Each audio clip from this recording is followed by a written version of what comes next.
777 Morningstar Formation Incorporated Kingdom of Maharlika presents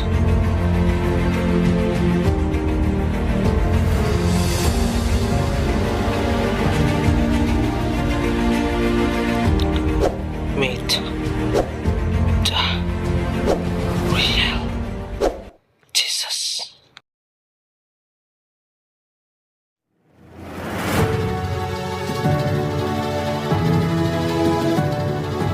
Did you know that Jesus of Nazareth was a tax-paying operator of the family business?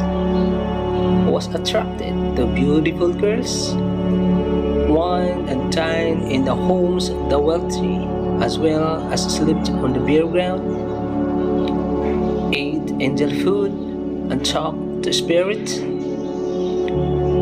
Was not born on December 25? Owned at least one nice home and probably two? Was strong, athletic, well-muscled, and rugged? Had short hair? Did you know that Jesus is actually alive today? And here, the Morning Star will testify this. Welcome to chapter 9, Jesus' Miracle, Water into Wine. This miracle is one of the most popular miracles of our Lord God Jesus Christ. Let's listen. Good evening to each and everyone. We proceed directly into lesson number 9, water into wine.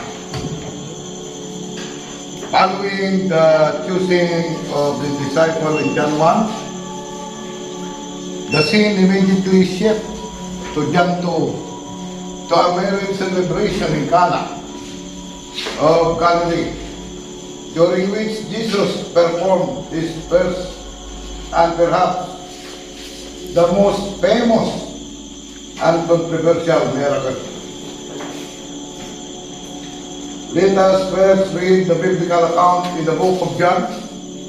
Jesus' mother was dead, and Jesus and his disciples were called to the marriage. And when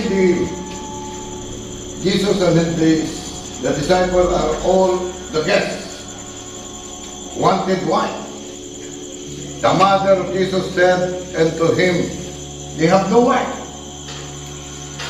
Jesus said unto her, "Woman, what I have to do with thee? Mine hour is not yet come." His mother said unto the servant, "Whatsoever he said unto you, do it." And there were set there 6 water pots of his own, after the manner of the purifying of the Jews, containing 2 or 3 wirskin apiece. Jesus said unto them all, "Fill the water pot with water." And he filled them up to the brim. And he said unto them, "Draw out now, and bear unto the governor of the feast." And they bear. When the rulers of the feast had tasted the water was made wine, and knew not whence it was, but the servant which drew the water knew. The governor of the feast called the bridegroom and said to him, "Every man at the beginning doth set forth good wine, and when men have well drunk, then which is worse? But thou hast kept the good wine until now." This beginning of miracles that Jesus in Cana of Galilee, and manifested forth his glory, and his disciples believed on him. John 2:3-11. At nang magkulang ng alak, ang ina ni Jesus ay nagsabi sa kanya, wala silang alak. At sinabi sa kanya ni Jesus, babae, anong pakialam ko sa iyo? Ang aking oras ay hindi pa dumarating. Sinabi ng kanyang ina sa mga alila, gawin ninyo ang anuman sa inyo'y kanyang sabihin. Mayroon nga roong 6 na tapayang bato na nalalagay alinsunod sa kaugalian paglilinis ng mga Hudyo na naglalaman ang bawat isa ng 2 o 3 bangang tubig. Sinabi sa kanila ni Jesus, punuin ninyo ng tubig ang mga katapayan, at kanilang pinuno hanggang sa labi. At sinabi niya sa kanila, kunin ninyo ngayon at inyong iharap sa Pangulo ng Kapistahan, at kanilang iniharap. At nang matikman ng Pangulo ng Kapistahan ang tubig na naging alak nga, at hindi niya nalalaman kung saan buhat, datapat nalalaman ng mga alila na nagsikuha ng tubig, ay tinawag ng Pangulo ng Kapistahan ang kasintaang lalaki at sinabi sa kanya, ang bawat tao ay unang inilalagay ang mabuting alak, at kung makainom ng mabuti ang mga tao, ay saka inilalagay ang pinakamasama. Itinira mo ang mabuting alak hanggang ngayon. Ang pasimulang ito ng kanyang mga tanda ay ginawa ni Jesus sa Cana ng Galilea, at inihayag ang kanyang kalwalatian, at nagsisampalataya sa kanya ang kanyang mga alagad. First of all, whose marriage was it? Mary seems to have a significant role in the feast, since feels responsible enough to ask Jesus to perform a miracle. Was the marriage that of a close friend, business associate, or sister? It also seems as if Jesus himself could have some responsibility with regard to the food and the drink because of the way in which his mother appealed to him. It makes one wonder, too, whether they were establishing a home at Cana for a member of their own family. The marriage feast took place the 3rd day after Jesus' baptism. Much can be learned from an examination of Jesus' miracle of turning the water into wine, about the personal habit of Jesus, about the knowledge of Mary, as well as about the prohibition policies of some of the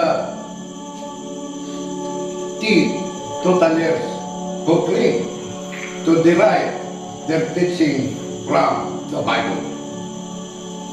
Quite numbers of people from Nazareth and all in Bethsaida and Capernaum, as well as in the town of Cana, must have attended. The wedding feast in those days was not unlike a Jewish wedding feast today. It probably features many hundreds of invited guests, and there would have been feasting, a fair amount of drinking, and no doubt live musical entertainment with ample toasting, joyful camaraderie, and good wishes from the part of the family and friends for the bride and groom. John focuses in one particular occasion near the end of the festivities when the large number of guests had finally exhausted the supply of wine. It is necessary to mention here a few points about the English word wine and its Greek derivation.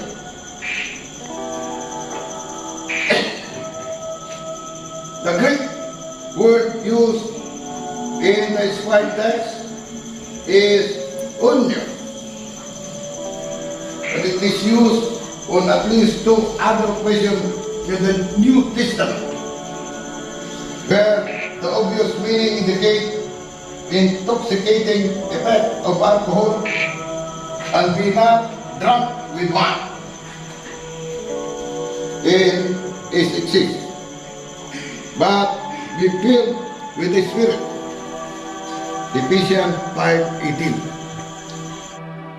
At huwag kayong magsipaglasing ng alak na kinaroroonan ng kaguluhan, kundi kayo'y mga puspos ng Espiritu.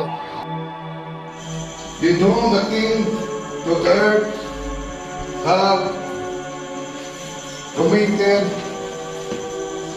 fornication, and with the wine of whose fornication his dwellers on earth have become drunk.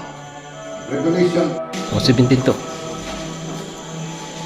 Na siyang pinakiapiran ng mga hari sa lupa, at ang mga nananahan sa lupa ay nalasing sa alak ng kanyang pakikiapid. This account, it is obvious the Greek word onios is referring to beverages which were taken to exist can make one drunk. Perhaps it is useless to point out that there was no refrigeration that grape juice, as some would have the drink that Jesus created. B. Was kept either in stone jar and an or good skin bag and would different quite rapidly in any event, but grape juice was not involved. Nevertheless, it was wine. Think about the implication of the biblical account. As was stated, Jesus' mother was apparently such a close friend or relative that she was helping serve, either in some fashion, or she came to Jesus when she discovered the wine had been exhausted and said, "We have no wine." There happened to be 6 water pots of stone in the home, which were used for purification rites or foot washing. Judging by the number of stones, just 6, and the number per skin, which 2 to 3, which were either 9 and 1/2 or 12 and 1/2 gallon apiece. The most conservative estimated that there had to be at least 120 gallons, allowing approximately 8 normal glasses of wine to a quart. 4 quarts to a gallon, that means that about 3,840 glasses of wine were available.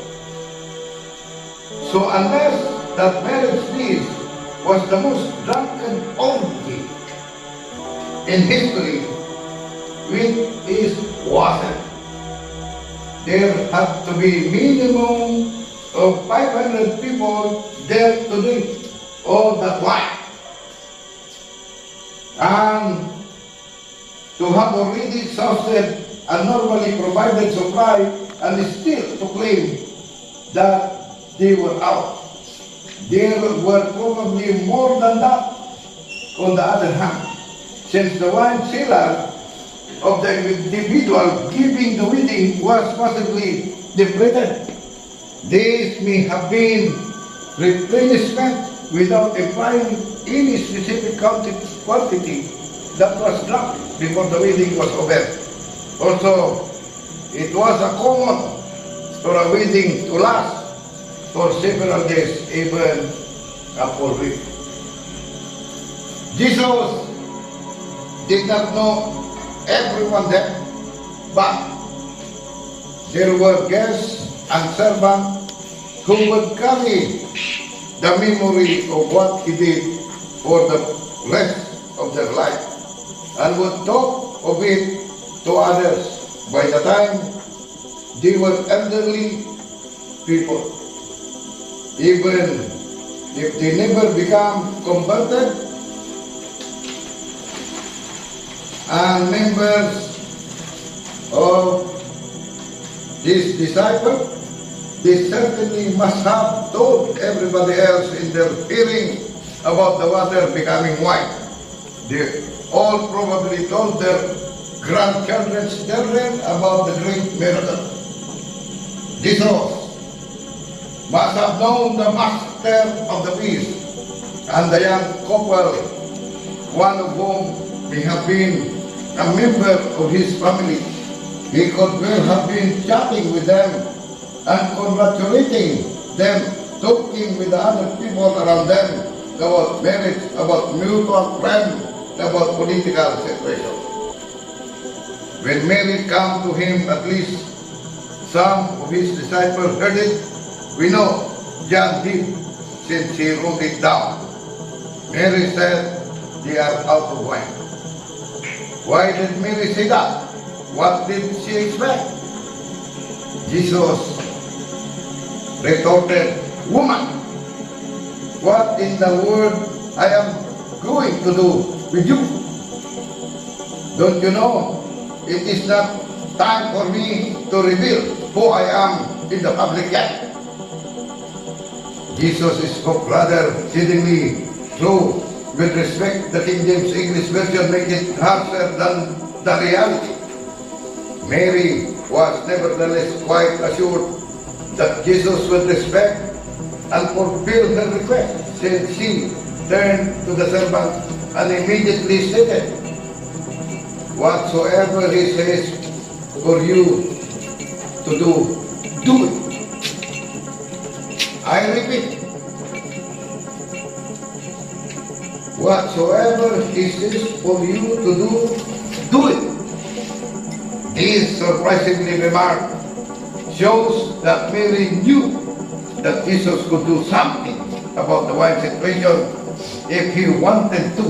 But how could she know for such certainly? Wasn't this Jesus' first miracle? Mary's request to the servant, whatsoever he tells you to do it. It is a strong statement of faith, as any found in the New Testament, whether a Gentile officer asking for a healing of the servant, or the father of the lunatic begging for Christ's mercy.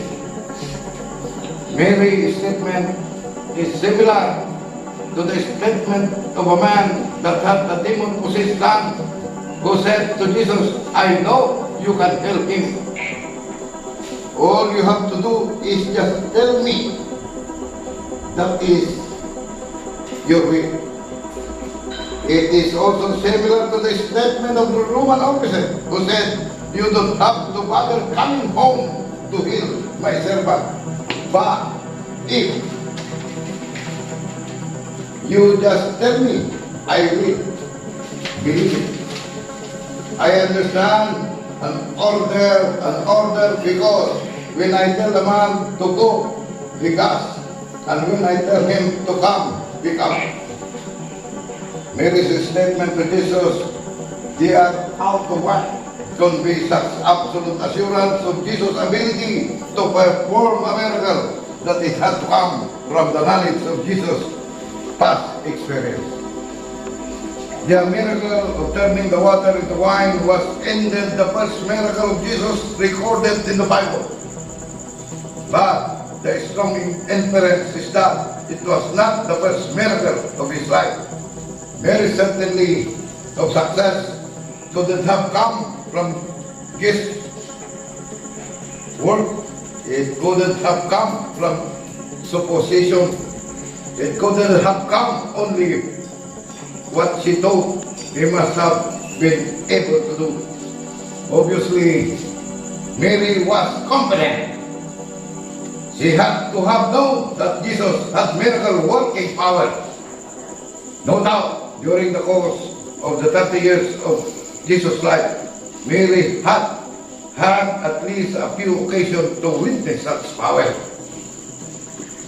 From her earliest moment of training the young child, Mary was urgently intent upon explaining to Jesus again and again all the events that had occurred from the time of the appearance of the angel and his pronouncement to her meeting with Elizabeth, and the sudden leaping of the two babies of the womb, to the muteness of John's father Zacharias and the birth of John.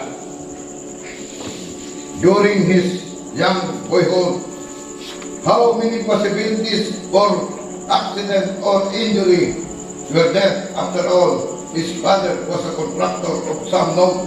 His profession demanded the kind of labor which had involved everything from obtaining raw materials to site reparation, laying of foundation, hewing out siltstream, waterways, and drainage duct to the actual erection of a small cottage and larger home and building.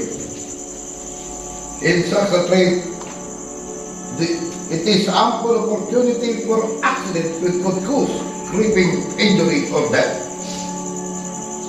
Had there been times when just as a large stone might have toppled from the parapet upon one of Joseph laborer, one of Jesus' own brothers, or upon Jesus himself, the young boy simply pointing at the stone said in quiet but firm voice, "Stay still." Had there been occasion when Joseph, James, Jude, Simon, or perhaps one of the girls had come running to Mary with a broken bone, dislocated arm, a smashed finger, or a deep cut, to presuppose that a family of at least 7 children could survive all those many years until the eldest son was the age of 30 without the usual run of household accident, potential for accident and injury on the job, and the attack of disease would be ridiculous. I do not think any family of 7 kids in the building industry in that kind of environment could grow up without incurring some injuries. 7 kids.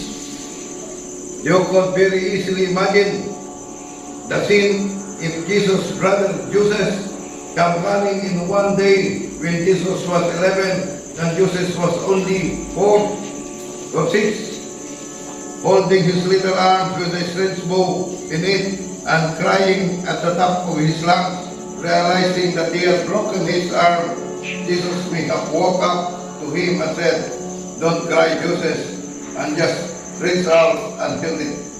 This would have had to have been very private just within the family, but his mother surely knew about it. One can imagine that there might have been times when this disfiguring scar might have marked one of the girl's face, or when one of the boys might have had a crushed instep and Jesus held him. Or Joseph would have been bent over a load of mortals that Jesus had just delivered to him, and they were working on the wall. When Jesus was about to go up and take some of his brothers James, he may have seen a bunch of bricks on the top of the parapet about to fall. Perhaps as the bricks began to topple, Jesus commanded them to stop. Probably in the quiet family environment, Jesus had prayed to his heavenly Father that those personal family members could be healed, and he had followed his urgent admonition that they tell no one else about it, keeping it very quiet, limited only to the immediate family. But Before we continue, let me shout out to Mr. Alfredo Flores of San Jose, Bulacan, Alejandro Balaveras, Caloocan, Milagros, Vinuela, o Iloilo. Thank you for coming and helping us in the building of the Kingdom of Maharlika.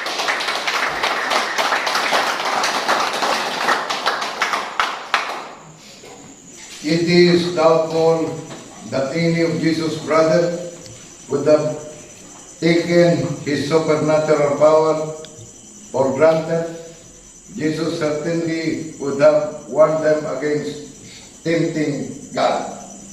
Taking unnecessary risk, exposing themselves to either danger or disease merely for the nobility of running to Jesus for a quick healing when necessary.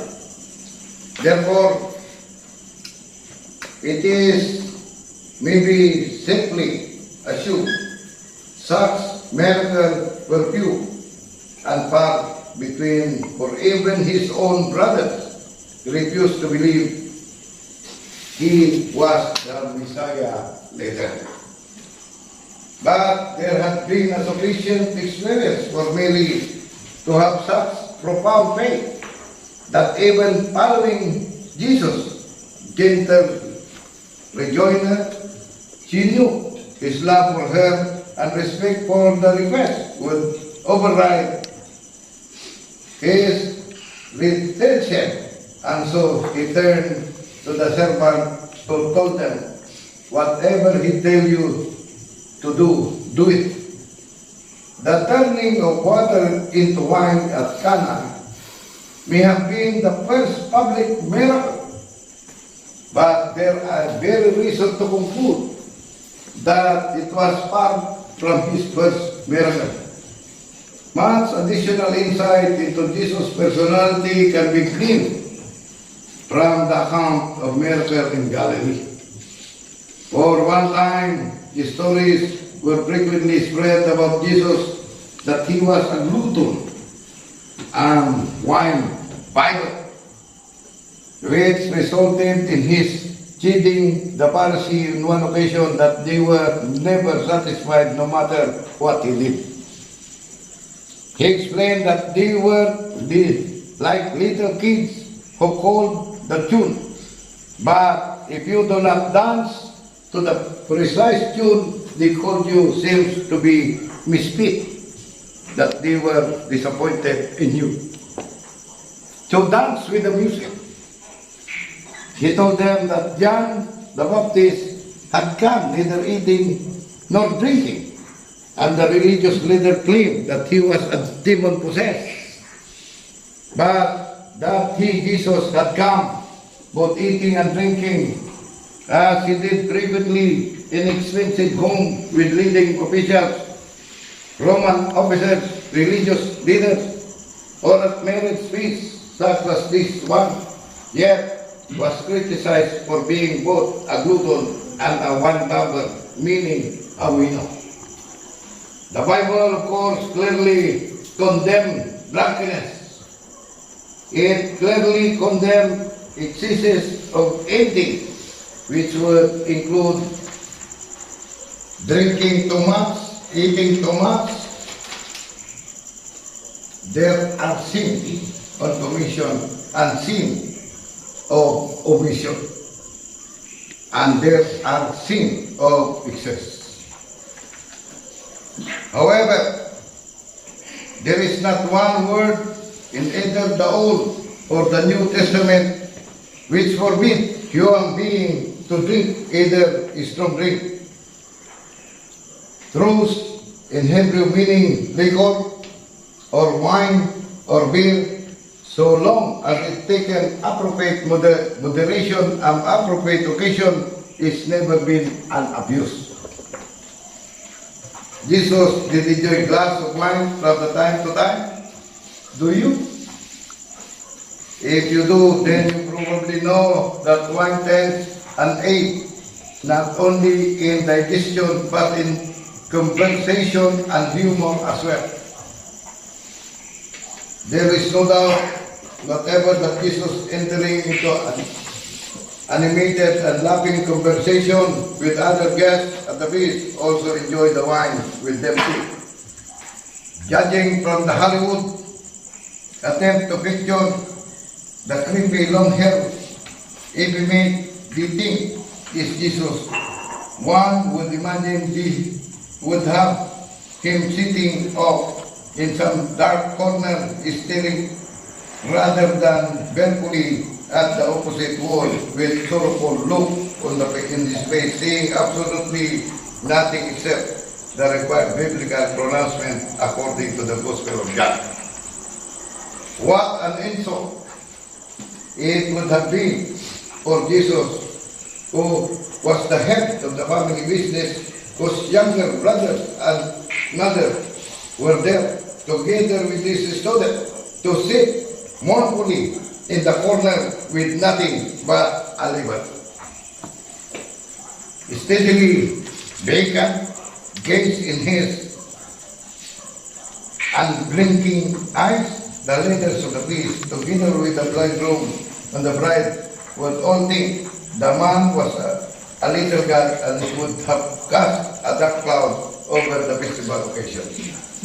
He was an animated, healthy, robust, outgoing, and ever-present personality.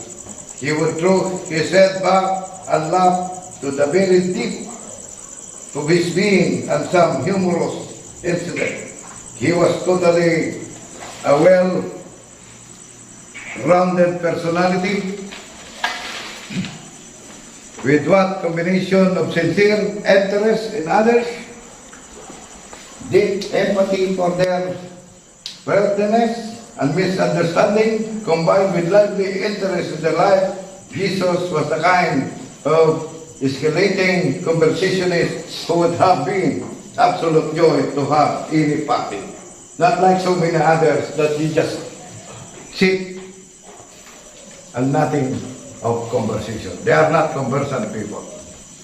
So, thank you very much for hearing again our lesson for today, turning water into wine.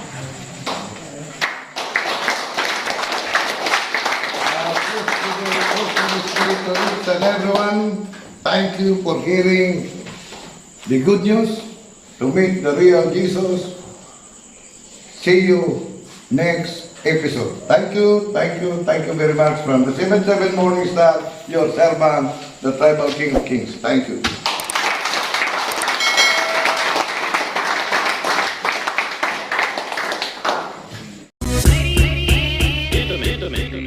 DJ